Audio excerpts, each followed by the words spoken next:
What's the difference?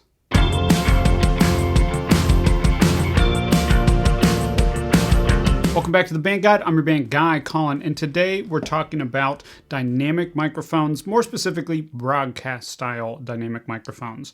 These are very, very popular microphones, especially in the podcasting world or any sort of voice recording world, but they're also actually very popular in the studio.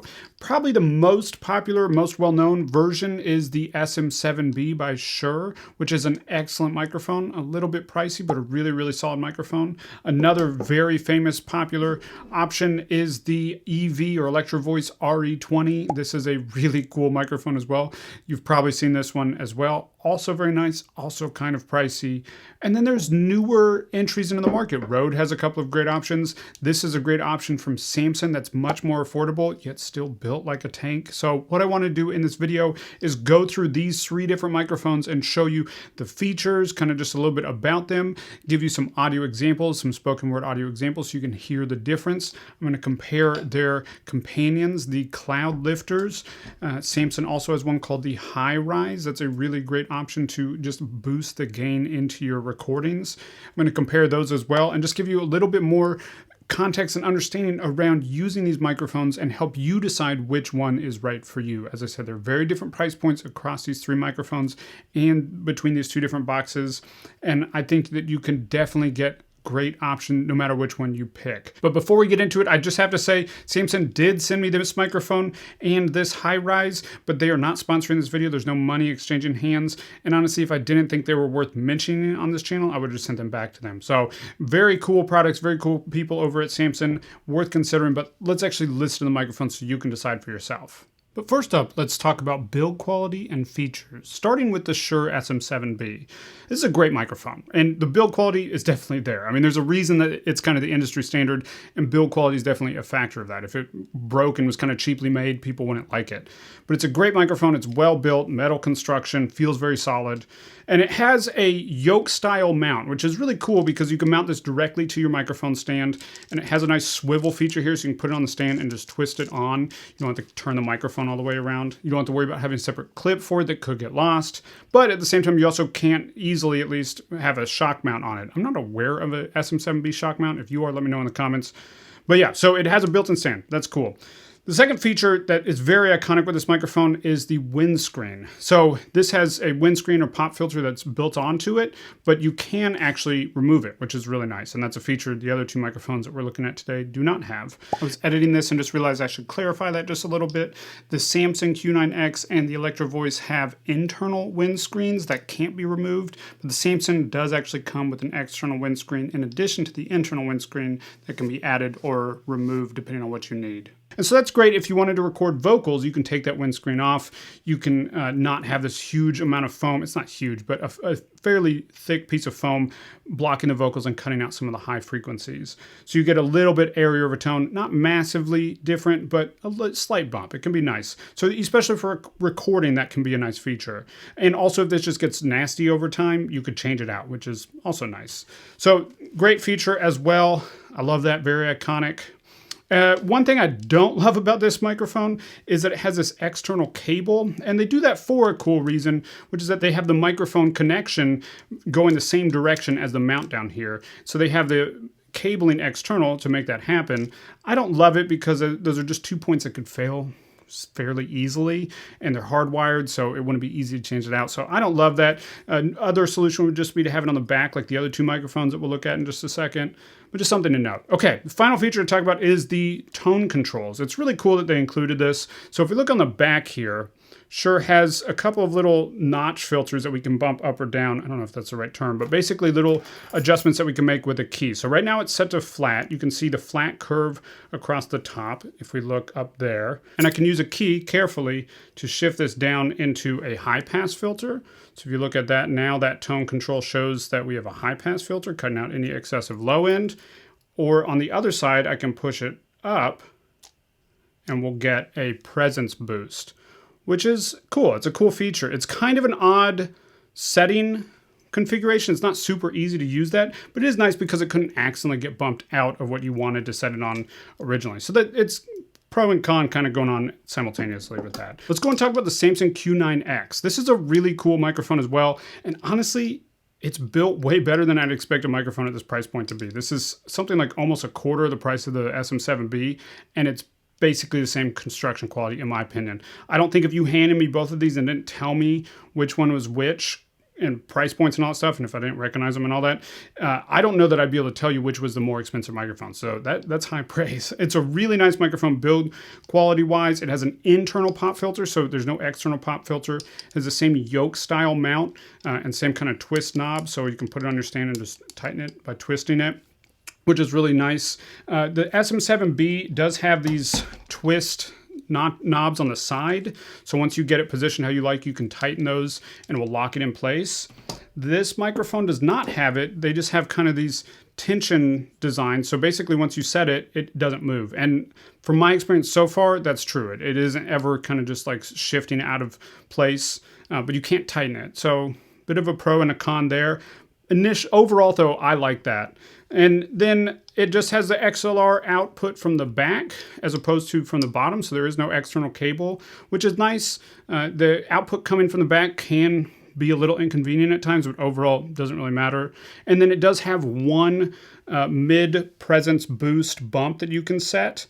And you can see there that it's just like a little switch that I can easily just switch with my finger. So obviously it could get switched on or off unintentionally, whereas with the SM7B, it would be pretty much impossible to switch it on or off unintentionally. But overall, I'd probably rather be able to do that with my finger so that I don't have to go get a key or a little flathead screwdriver or something anytime I want to make that adjustment. So that is the Samson Q9X, really cool quality microphone.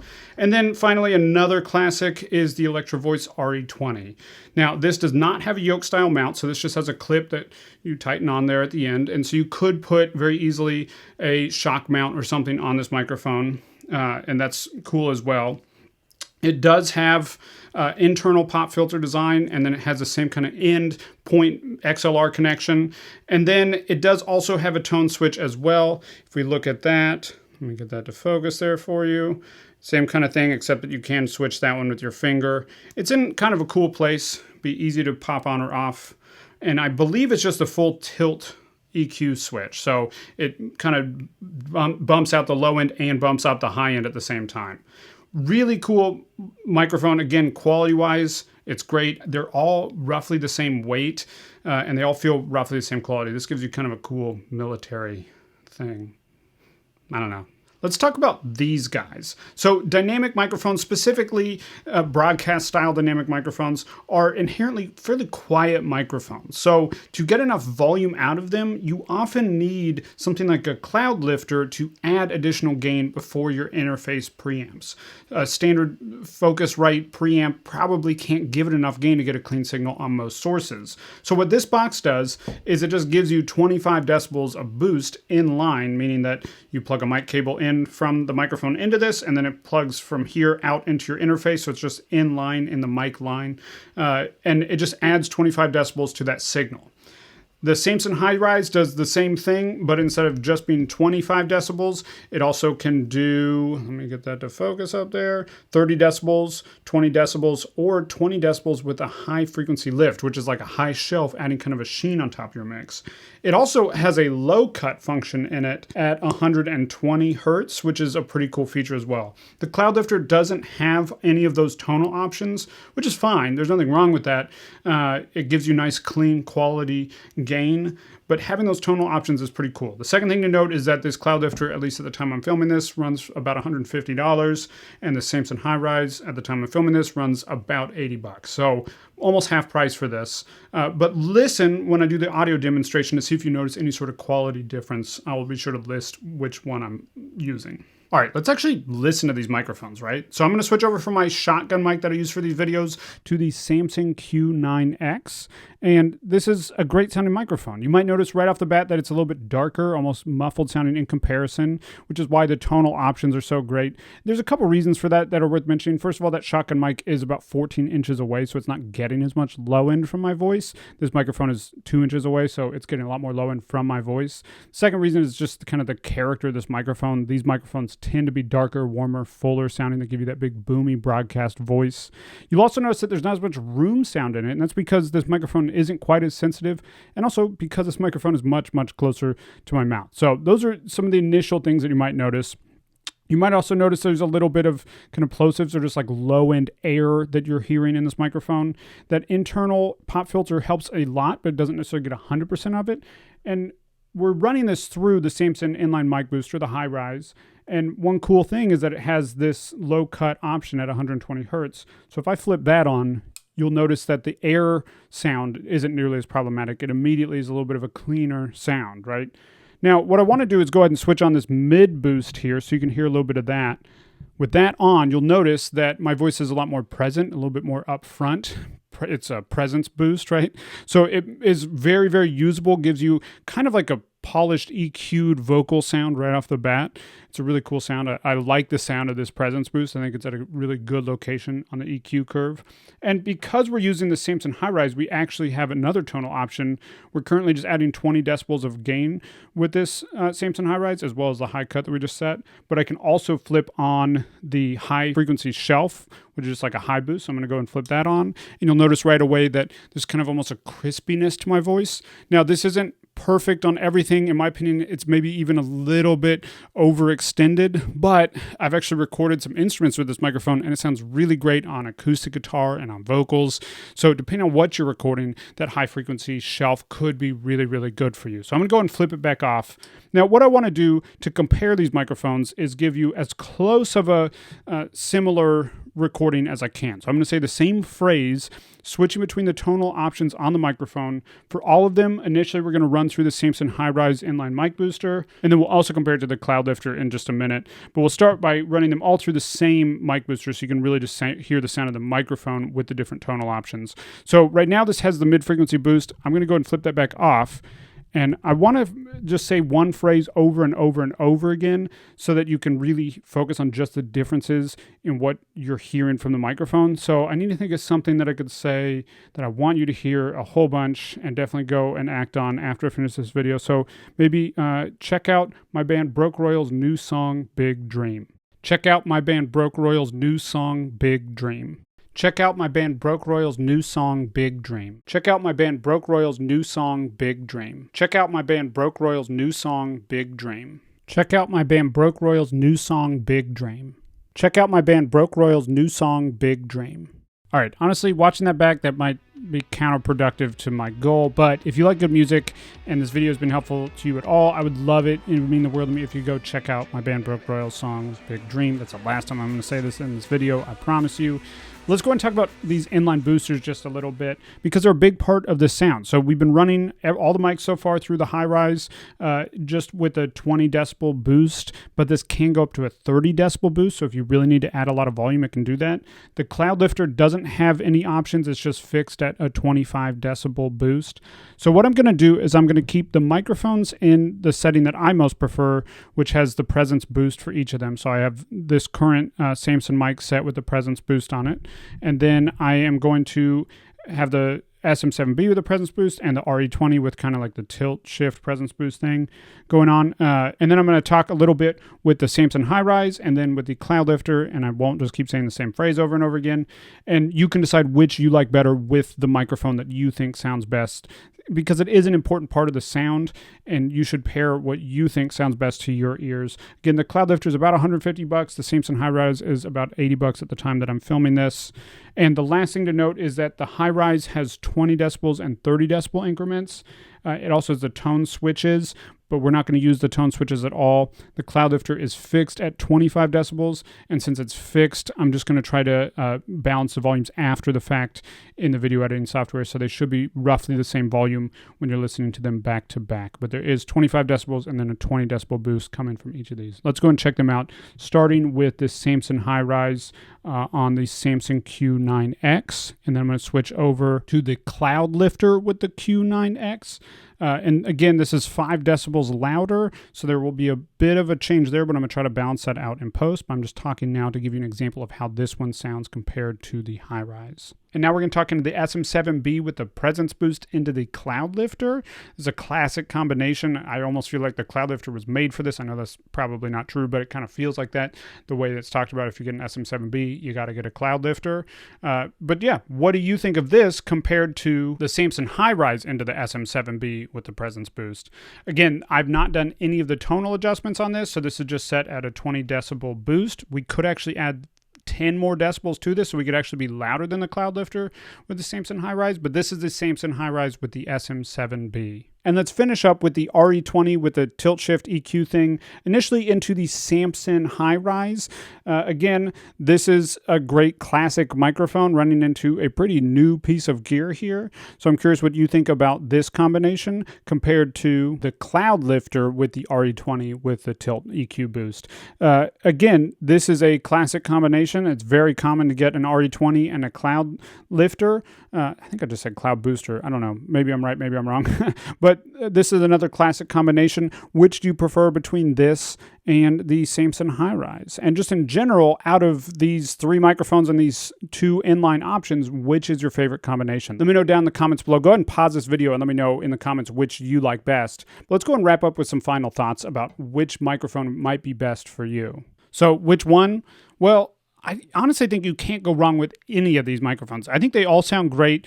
There's a very classic nature to both of these microphones, the SM7B and the RE20, but I think this Q9X sounds really good, and I think it's worth considering price point. So the SM7B, at the time I'm filming this, if you were to get a new one, is about $400. The RE20, if you were to get a new one, is about $450 American dollars, US dollars. The Q9X is $100. And to me, I'm very happy with how this sounds for a $100 microphone, and I was so happy with it and so curious about what I could do with it that I actually filmed a video that's coming out next week where I'm going through how to use this on instruments, because I think this can actually sound really great on instruments as well. As I said, both of these microphones have been used on instruments for decades. I haven't really seen anyone using the Samson on instruments, so I want to show you what this thing can do, because it can sound really, really cool, especially once you start factoring in the mid boost on here, the low cut on here, the high frequency lift on here, basically a high shelf on here.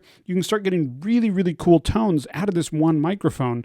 And with this microphone and the high rise, you're at about $180. If you were to get the SM7B and the cloud lifter, a classic combination, you're at about $550. Now, you can't go wrong with this. I'm definitely not saying this isn't amazing if you have the money for it. It is an amazing combination, but I think this is a really, really good microphone at the price point that can honestly compete, and I think the high-rise sounds good as well. So if you are looking to add a dynamic microphone like this to your catalog and you don't want to drop $400 or $450, I would definitely consider this Samson Q9X, and I would definitely consider the Samson high-rise for your inline mic booster. I think they're great values.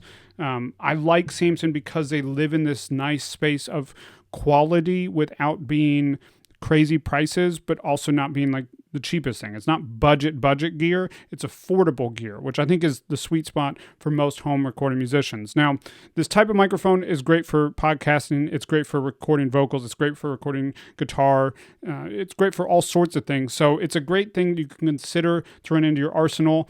If you have like a SM57 or you don't have an SM57 yet, this actually might be a more versatile microphone for about $100.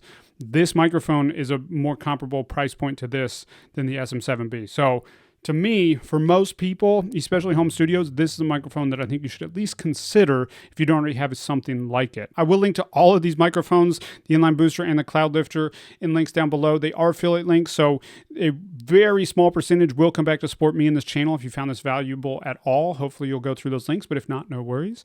And if you can find a bit better deal elsewhere, then by all means, please do take that. But if you order through those links, it will go and help support this channel just a little bit. So no matter what microphone you end up choosing, I highly recommend you consider adding a broadcast style dynamic microphone to your arsenal. I hadn't had one until recently, and I think that it's a really powerful tool that just gives you a different tone that can be helpful in the recording process. So if this video was helpful, be sure to like, comment, subscribe. Definitely let me know what your favorite is down in the comments below. I'd love to hear from you. And next week we'll be back where we're putting this thing through its paces on instrumentation, using this as an instrument and musical microphone, not just a spoken word microphone like it's often talked about. See you there.